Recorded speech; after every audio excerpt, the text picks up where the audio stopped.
Elias B. Worthington here once again, your host, your tour guide, really, on Madmen Cross the Water, the adventures of the Sons of Town Hall, stories of romance and wreckage, of heroics and harmony. Madmen cross the water to get from A to B. Madmen cross the water, just you wait and see. Think of the wonders we've seen together, from the endless ocean to the squash farms of Tulsa, from the mossy magic of New Orleans to the lamplit streets of Paris. And let's not forget Spain. Oh, sweet, sun-drenched San Sebastian. Are you still listening, my dark-eyed Maria? Ah, well, the tour is not over yet. Not in the slightest. The world is wide, my friends. The stars nearly numberless.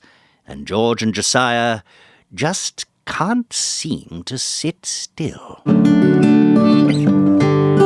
Before we spin the globe and try to locate our heroes, though, we begin today's tale, if you'll grant me a slight change of protocol, with a letter. For it is this letter that actually inspired the research and writing of this episode. Allow me to just scratch around down here in my sack. Aha! Yes, here it is. Send us your letters. Send in your letters, send in your love, for the attention of Elias B. Dear Elias, Bernardo Barbosa here from São Paulo.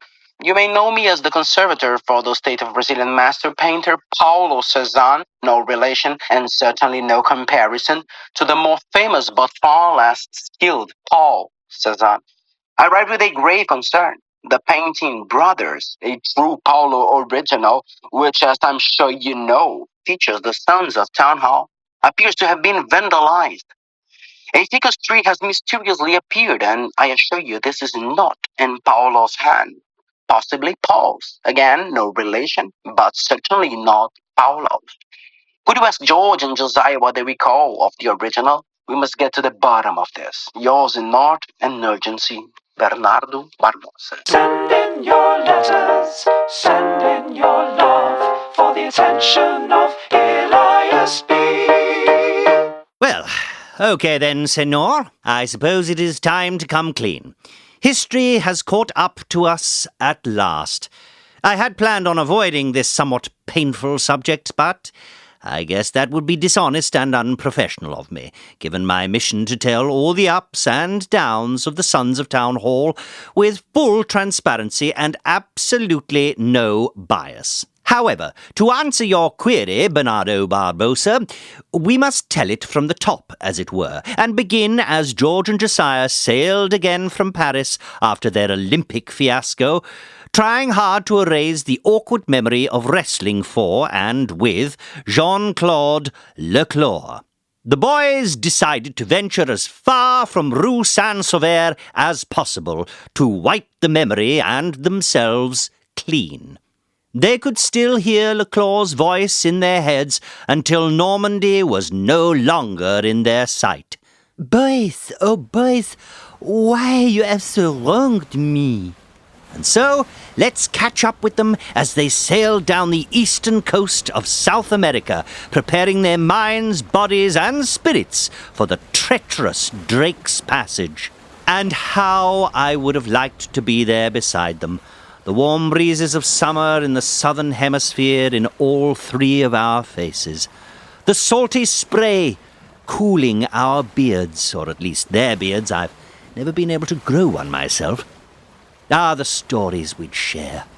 If you believe their logbooks, both George and Josiah were feeling rejuvenated and refreshed, and everything was going surprisingly and uncharacteristically smoothly, given their still meagre skills as sailors. But then, a couple of 100 nautical miles off the southern coast of Brazil, they spotted something that would alter their course and their fates, and drive a splintery wedge straight and deep between them. "Hang on, Elias! hold your horses. Let's not rush this most sensitive of subjects. You should know your craft better by now. Build it up, man. Take your time. Let it breathe. Maybe it's best we pause for a word from our sponsors. Been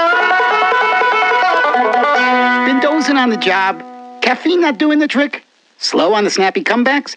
Have you considered cocaine? Cocaine. Sniff it and feel different. Cocaine rushes through my veins. Cocaine like a big train. Cocaine. Criminy! That's not the advertisement I wanted to play. I couldn't find the bloody stop button. Forgive me for not having vetted that before. Not our demographic. We're a family-friendly show, for the love of the Lord. It's just, we've taken on an intern who has been put in charge of screening the offers that are coming in quite steadily now. And, well, he's been just awful. Looks like young David Gray is soon going to be out of an unpaid job. Ah, me. Right then. So, George and Josiah were making their careful way through the angry waters off the edge of Brazil, taking their time, knowing full well how hard the seas can roar in the, well, roaring 40s. They were approaching the latitude of Porto Alegre when they saw a sight that was anything but alegre. We had just sailed out of Brazilian waters. George is on the tiller. I was relieving myself off the port side. Suddenly, I see a dark spot on the horizon. You have to understand, once land isn't in sight, there is absolutely no variation in the visual field. If anything appears that is different, you'd basically have to be blind to miss it. Joe yelled to me to come and look. I couldn't see anything. But sure enough, after another 30 minutes or so, I saw it too. Definitely a boat. Looked like it was in trouble. There was no sail. There was just a tattered white cloth tied to a post. Now, I'm certainly not proud of this, but if I'm honest, I likely would have looked the other way and sailed on, afraid of what I might have found. But not our altruistic allies. No, indeed. George and Josiah didn't hesitate. As they got close enough to see it more clearly, it appeared to be abandoned. A sort of crude, open birch bark canoe, the type commonly used as a lifeboat on large South American ships. The boat bounced in the swells like a tossed-off cork. One oar banged unattended in its oarlock against the side of the hull. Having determined the craft to be unmanned, our prudent pair began turning their raft back around to resume their slow progression southward. But then George thought he heard something. Socorro! He paused and looked over at Josiah. Josiah didn't appear to notice anything. Socorro! There it was again. Impossible to ignore. It was a bit like the lowing of a cow, some sort of moan or cry. I mean, it could have even been a whale, but it also could have been a man, and a man I couldn't ignore. My eyes may not be as strong as they used to be, but my ears are as good as new. George told me to come back to the stern and listen. I couldn't hear anything. I couldn't believe he didn't hear it. I still couldn't hear it. Very frustrating. There's a man on that boat. We've got to go back. And so the sons of Town Hall tacked yet again back into the wind, back toward the bobbing bark. This time they got even closer, close enough that when they were lifted up on a swell and the rowboat was in a trough, they could see the floor of the vessel.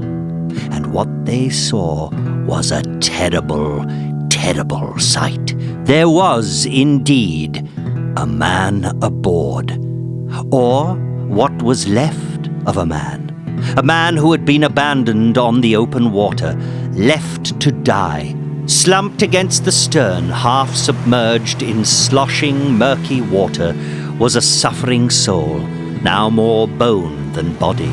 A scrawny arm covered in scabs extended at an awkward angle from the torso. His upper ribs were countable below the scrap of cloth that used to be his shirt. His belly was distended with gas, and the smell was atrocious. the smell of rot and death. And yet somehow this ghost of a man, far closer to death than to life, had enough fight in him to mumble something again. Agua. He asked for water. He had not given up. It's a man. Of course it's a man, you idiot. He's alive. Agua. I know he's alive. We gotta help him. That's why we've turned around. I am still not sure how they managed it. With nothing to anchor to, nothing stable to rest upon, Josiah managed to jump aboard the other boat, nearly capsizing as he did. He staggered through the fetid water toward the stern, and this remnant of a man. It's gonna be okay, I called out, though it definitely didn't seem that way. We're gonna take you home. Life is an incredible thing. If you're cut from a certain cloth, you fight with every cell in your body to survive. I am not cut from such cloth, but Josiah and George certainly are. And so too, it appeared, was this sailor. Josiah held his breath as he bent down and wrapped his arms carefully under the armpits and around the back of the man and attempted to lift him out of his misery and the wreckage of his raft. Are you okay? I hollered to Josiah, working hard to keep our raft as close as possible without colliding. By then, Joe had risen out of the water with the man in his arms. I watched in admiration as he gingerly got back to his feet and held the man against his chest, almost like a fireman saving a small child from a burning building. Josiah managed to pass the slip of a man across to George, who took hold of the frail body and brought him aboard. He was quite the sight. Much of the hair was gone from his skull. 2 teeth were missing. The eyes were sunken, hollow, vacant. His lips were blistered and raw. He seemed right on the brink of crossing to the other side. Josiah took on the role as primary caretaker for their patient. George shouldered all the work keeping their raft afloat. He cooked. He cleaned. His hand is also the only one seen in the logbook entries for over a month. George did all this, at least at first, without harbouring resentment, for it was clear that their patient also needed round-the-clock care, and nursing seemed to come naturally to Josiah.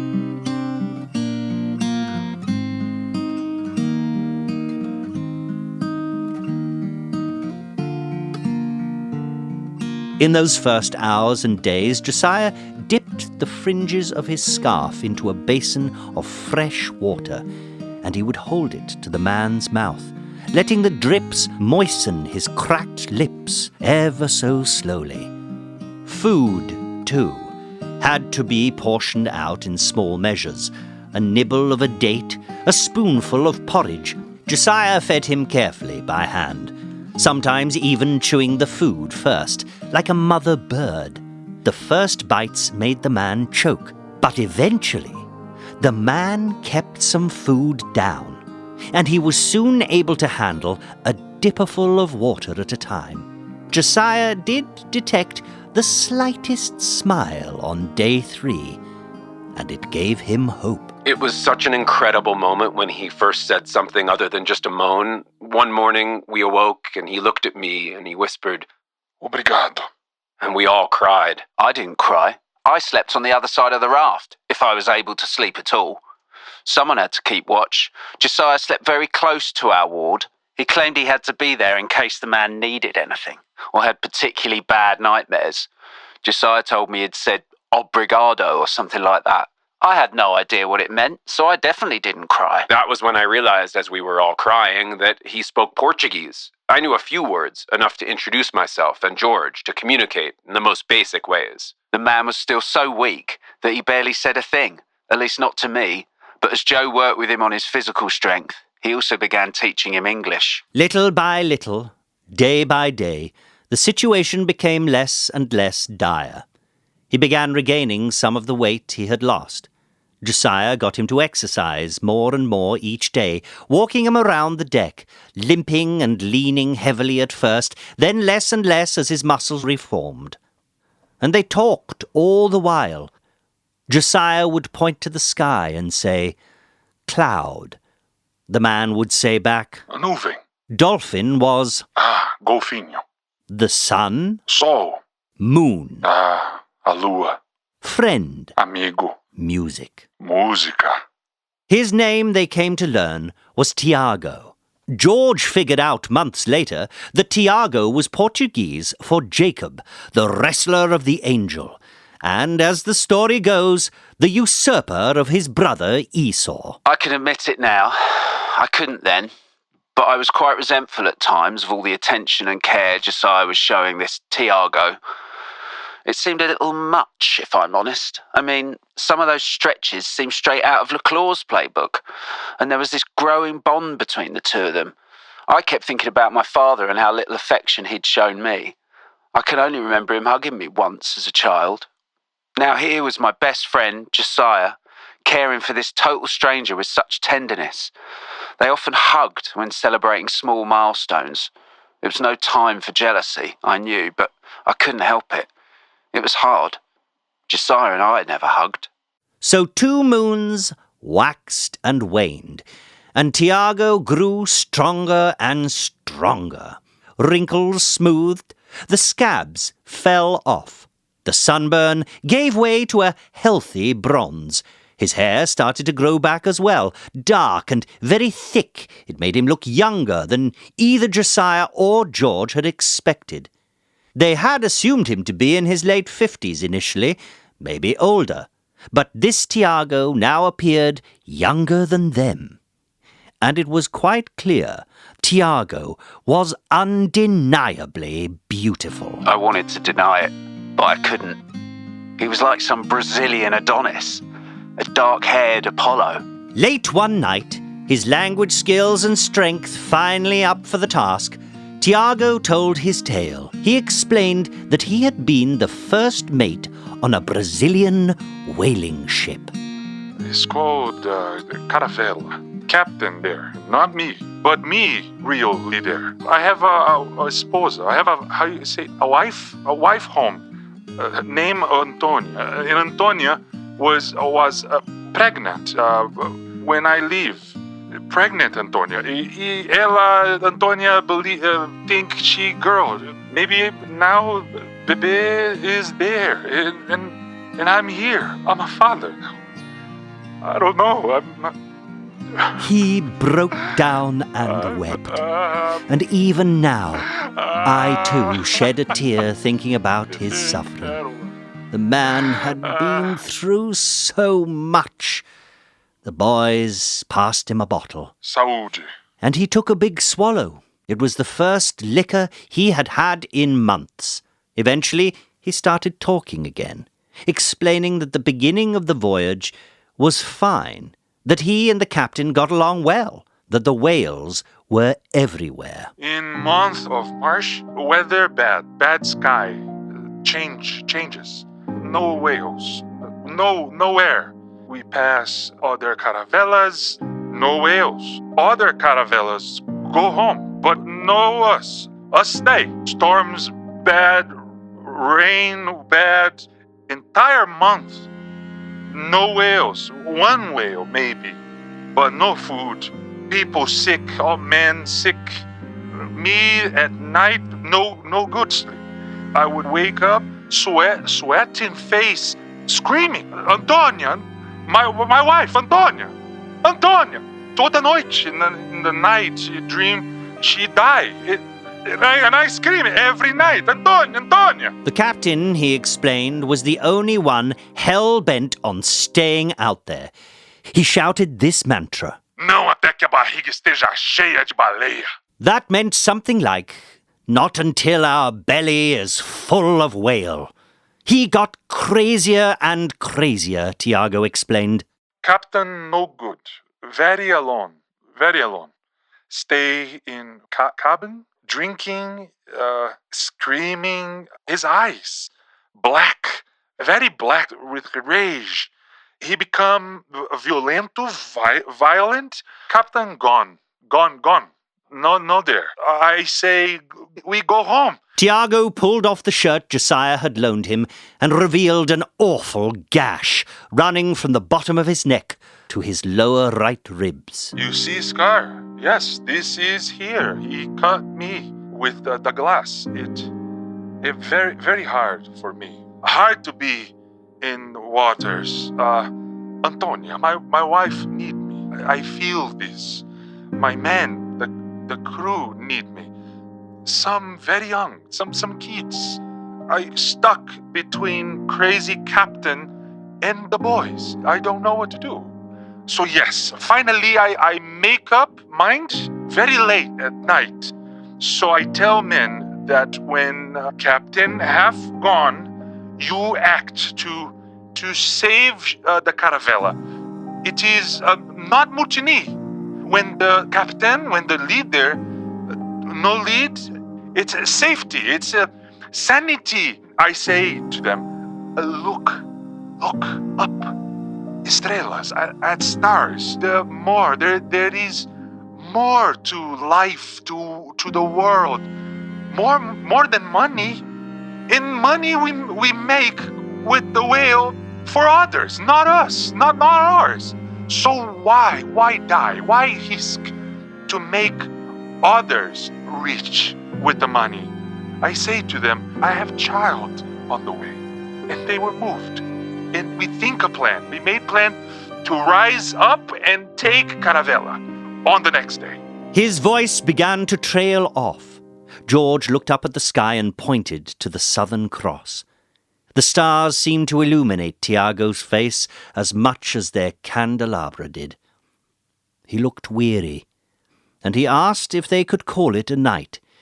George stood up, but Josiah pulled George back down and begged Tiago to continue. It was one hell of a story, and I knew I wouldn't sleep unless I knew what happened next. It was quite a story, but I was ready for bed. Reluctantly, Tiago consented to continue. Well, I don't know how this happened. The plan was say to captain, turn the caravella, the boat, around now. I don't know. Somebody turn on me. Let captain know while I sleep. Sleep so good. Sleep of Antonia. The madman, the captain took the men. So, yes, I wake up, I open my eyes, and there men are. My sword not there, I had no chance. The captain kick me and kick my belly, my back. The men hit me. My boys, they knocked my two tooth. My boys, how quick men turn. My boys. He explained that they threw him into that lifeboat with nothing but a bottle of whiskey and a pound of hard tack, and then cut the rope. He slammed into the sea, and within a day the ship was nowhere in sight. Well, my mind lost my mind. I give up. If you did not appear when you did, Josiah, I would die. I would be dead, morto, Josiah. So, thank you. Obrigado. Josiah embraced him and then helped him to bed. When Josiah returned, George was shaking his head in disbelief. The bottle was nearly empty. The sea was calm that night, and they could hear Tiago snoring. But Josiah and George couldn't go to sleep. The story made their time in Paris seem like a European vacation, and they pulled out their guitars and began writing a song. When the captain is half gone, only rage. In his dark eyes, there's only rage.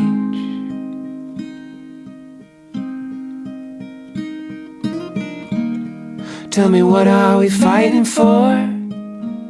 It's hard to see. Where the hope is gone, it's hard to see. Mutiny. For you and me. Mutiny. Got a child on the way. What a world we're handing her. What a world.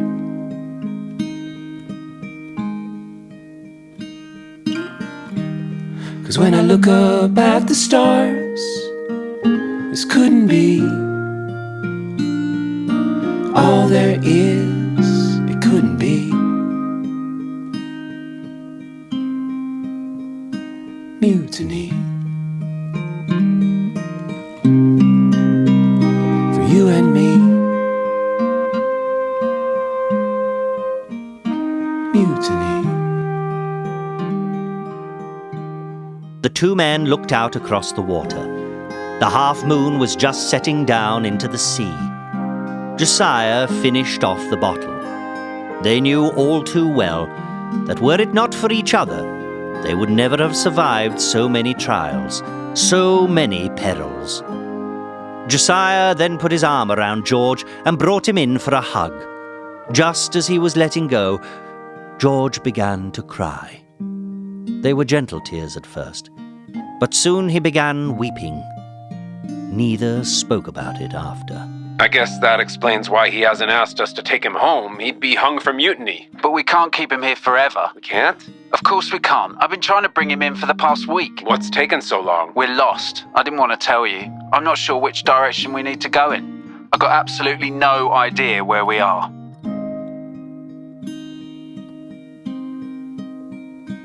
Mutiny.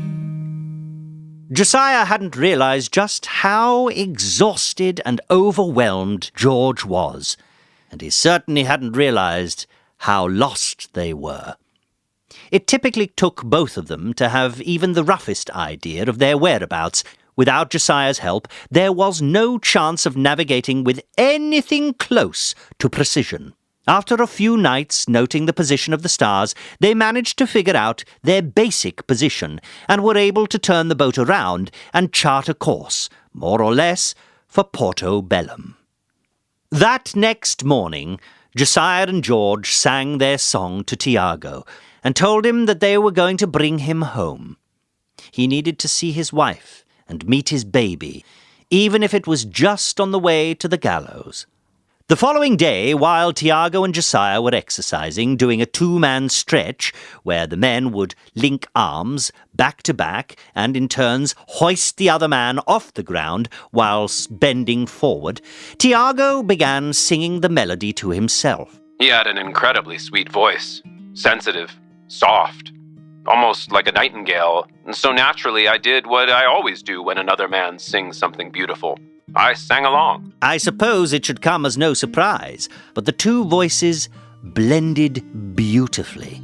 And so, as they were sailing closer and closer to the Brazilian coast, Josiah taught Tiago a few of George's parts in their songs.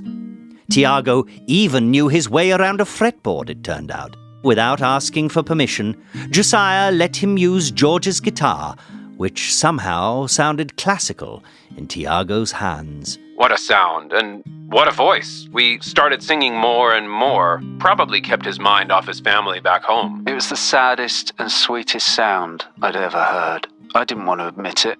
I didn't want to believe it. There was my closest friend and partner in everything, singing our songs with another man. And not just any man. Here was this young, strong, beautiful Brazilian sailor, singing my parts like a nightingale and playing my guitar like a virtuoso. How dare they? George went into a tailspin. He didn't know what to do or how to behave. He let himself go. He couldn't sleep. He drank heavily, and what made it worse, Josiah and Tiago were completely unaware they had hurt him. They simply continued doing their exercises, singing sweetly off toward the horizon, while George paced the deck, falling apart. I remember it as a truly happy time. Tiago seemed to be nearly recovered. Such a relief, such a miracle. I never mentioned this to George, but I was thinking maybe we could take the raft up the Amazon and do some concerts as a trio. Seemed to me we were all getting along swimmingly. George, on the other hand, was ready to call it quits. He had begun to feel that a mutiny of sorts was transpiring on their raft as well. The Bible proved prophetic once again. Tiago, like his namesake Jacob, had innocently grabbed onto George's heel and was close to usurping his role in the band. Had another vessel been in sight at the time, George might have flagged it down and jumped ship. Much to all three of their surprise, however, instead of another boat, something more promising finally came into view. Land. It turned out that they were approaching not Portobellum, but Porto Santos, which was more than 2,500 nautical miles away from their intended destination. No matter. It was still land, and for George at least, it couldn't have come soon enough. Tiago, too, was desperate to see his family, but he was also visibly nervous. There was quite a crowd at the port when they finally managed to dock. Much to Tiago and Josiah's relief, the crowd was more than friendly. In fact, they gave Tiago a hero's welcome. You see, several weeks earlier, a fast-moving schooner had passed the boys and learned that Tiago was not only still alive, but aboard the raft and heading back to mainland. The ship reported the news when it reached the shore, and the news was celebrated. Tiago's former crazed captain had only got more crazed as their journey continued. Eventually, the crew did in fact mutiny. They chained him below deck and headed for home. But by then, Tiago had been taken for dead, and the mates were overwhelmed with grief and guilt for how they had turned on him. So when they learned he was still alive, they descended on the port to welcome him home. Of course, Tiago's wife and baby daughter were there as well. They fell upon him when he stepped miraculously off the raft and onto the shore. His daughter was beautiful, and, with Antonia finally beside him, he held them both in his arms and thanked his God. Tiago eventually walked back to the raft to say goodbye. George wasted no time, bidding the man farewell. He thanked me very graciously. I said goodbye and good luck. What more could I have said? I didn't blame Tiago. It was Josiah I was frustrated with. Still, I can't say I was sorry to see him go. Josiah's farewell was longer and more painful. The two walked along the pier and then stood looking back across the water. Words failed them. Josiah was very sorry to see him go. After a while, Josiah came back to help with the lines. He could tell George was upset, but, incredibly, he still had no idea why. Neither brought it up. There were some notables in the crowd. One was the famous Brazilian explorer Candido Rondon. He had heard tell of George and Josiah's heroism, and so when the crowd dispersed, he approached the lads. I'll be leading a group of soldiers through the Amazon basin. We hope to run a telegraph line through the jungle. We could use a couple of men like you if you are looking for another adventure. Naturally, they accepted without hesitation. They would come to regret that hasty decision, and their months with Candido. They encountered anacondas, giant caimans, vicious piranhas, angry natives, and more consecutive days of rain than they thought possible, even for two who had lived so long in London. But that is all a tale for another time. For now, we must get around to finally answering Senor Barbosa's letter, and forgive me, for I suppose I have digressed. You see, also in the crowd was the Brazilian painter Paulo Cézanne. Though not as famous as the Frenchman of a similar name, though no relation, Paulo was quite the local celebrity. He was at the port to paint the scene as the infamous raft pulled in. Cézanne approached and offered to paint a portrait of them before they went off to the jungle. They accepted and agreed to meet the master at his studio the next afternoon. So that night the boys enjoyed all that Santos had to offer, which was quite a lot. When George awoke the next morning with a throbbing headache and no pants in a small room above a bar whose name he can't now recall, he called out to Josiah, but got no response. Josiah wasn't on the raft either when George staggered back to the water. In fact, Josiah didn't show up at all that morning. Soon it was time for George to find clean clothes, shave, and head into town to be painted. I knew Josiah had beat me there. As soon as I opened Cézanne's door, I could smell his beard oil and hear him bantering in his loud and low voice with the painter, discussing where we'd sit and how we should pose. But then I heard another voice, a softer and sweeter tone. I recognised it immediately. I couldn't believe it. Josiah felt it only fitting to invite Tiago to sit for the portrait as well, completely unaware of how that might make George feel. Seemed like a great idea. Why not get Tiago memorialized on the canvas as well, after all we'd been through, given the great new friendship we all had developed? George was completely flabbergasted. He almost left. In fact, he began to leave, but as he was storming out the door, he realized there would then be a portrait of just Josiah and Tiago out there. And that would be far worse than one of the three of them. And so, very stiffly, he took his position on Painter's left. Josiah sat himself smack in the centre, and Tiago timidly moved to the right. Cézanne got to work. We probably sat there for 3 hours. I didn't say a word the entire time. Come to think of it now, George was really quiet that whole time. Figured he was just hungover. Oh, I know, George. No want me there. I probably should have refused Josiah's kind invitation. The painting stayed in Cézanne's studio, while George and Josiah worked the telegraph line in the jungle for nearly a year. The worst year of their lives, by far. George, often in a malarial haze, more or less forgot about their time with Tiago. But upon returning to civilization, he bumped into Cézanne, who clapped him on the back and offered to give him the work, now called Brothers, as a parting gift. George had to suppress his anger upon reading the title and seeing the three of them there and Josiah's big grin.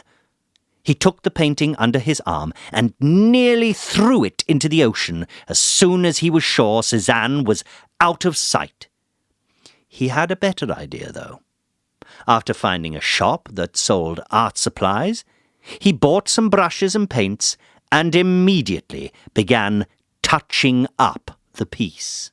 I turned him in to a ficus tree, something I'd wanted to do for a very long time. I never knew any of this. I always assumed the three of us were still on display in some museum somewhere. No, indeed. George donated the painting to the Museo de Arte in nearby Sao Paulo that very same day. The staff were none the wiser. They were just pleased to have a Cézanne. Though, when they realized it was Paolo and not Paul, they filed it away in the museum's large storeroom. And so, Senor Barbosa, you see, your theory is most correct. The original canvas was in fact of 3 and not 2. The sons of Town Hall remain, George's face in the same slight scowl, Josiah still beaming. But where that ficus tree now stands was once the Brazilian first mate, Tiago, who they had pulled from the depths of despair and restored to health. Shall we leave it there, my friends? I say we shall. Picturing, as I hope you now are, this strange portrait of the boys and the ficus, was Josiah wrong to have taken such tender care of Tiago? Was it wrong what George did? Who owns the art anyway, the painter or the painted? And who should control how our histories are preserved? Do the brothers number 2 or 3? feel free to write to me with your thoughts. I always do love your letters. And thank you, as always, for listening. And thank you for your patronage. As you know, Sons of Town Hall are now on Patreon, and many of you are now contributors. They offer some incredible perks if you sign up and join the club. I have been Elias B. Worthington. Tune in next time as George and Josiah go to Dusseldorf to work the sausage.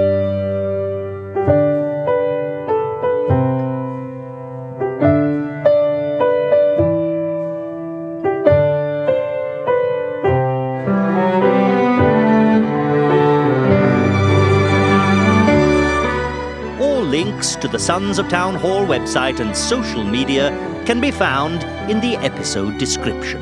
To support Madmen Cross the Water, go to patreon.com/Sons of Town Hall.